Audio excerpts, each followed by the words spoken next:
ആരും അങ്ങോട്ടും ഇങ്ങോട്ടും ഒന്നും നോക്കി എഴുതണ്ട കേട്ടല്ലോ. ഞാൻ അതിന് ആരുടെ നോക്കി എഴുതാനാ? എന്റെ ക്ലാസ്സിലുള്ളവരൊക്കെ അപ്പുറത്തെ ക്ലാസ്സിലല്ലേ ഇരിക്കുന്നത്, ഞാൻ മാത്രം ഒറ്റയ്ക്ക് ഒരു ക്ലാസ്സിൽ. പിന്നെ ഞാൻ ആരുടെ നോക്കി എഴുതാനാ? അവരെല്ലാരും ഇപ്പൊ അങ്ങോട്ടും ഇങ്ങോട്ടും നോക്കിയും ചോദിച്ചും ഒക്കെ എഴുതുന്നുണ്ടാവും. അമൃതയും കണ്ണാപ്പിയും ഒക്കെ ഇപ്പൊ പിങ്കീട് നോക്കി എഴുതി പാസ്സാവും. ഞാൻ മാത്രം ഒന്നും എഴുതാതെ ഇങ്ങനെ വായി നോക്കിയിരിക്കും. ആ കണ്ണാപ്പി എങ്ങനെ ഈ ക്ലാസ്സിലാക്കിയിട്ട് എന്നെ പിടിച്ച് അപ്പുറത്തെ ക്ലാസ്സിൽ ഇരുത്തി കൂടായിരുന്നോ?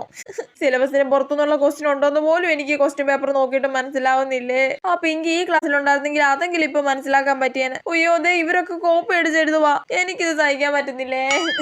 ആരും തിരികെ മറിയുകയോ ഒന്നും വേണ്ട കേട്ടല്ലോ. ആ അതെ മിസ് പറയുന്നത് കേട്ടില്ലേ, ആരും തിരികെ മറിയോ ഒന്നും വേണ്ട. എനിക്കോ കോപ്പി അടിക്കാൻ പറ്റുന്നില്ല, അതുകൊണ്ട് നിങ്ങൾ അങ്ങനെ കോപ്പി അടിച്ച് എഴുതണ്ടോ. അല്ല പിന്നെ ഇനി എക്സാം കഴിഞ്ഞ് പുറത്തിറങ്ങുമ്പോ അമൃതയുടെ കണ്ണാപ്പിയുടെ ലൂസിയുടെ ഒക്കെ മോത് സന്തോഷമായിരിക്കും. അയ്യോ അതെനിക്ക് സഹിക്കാൻ പറ്റുന്നില്ലേ.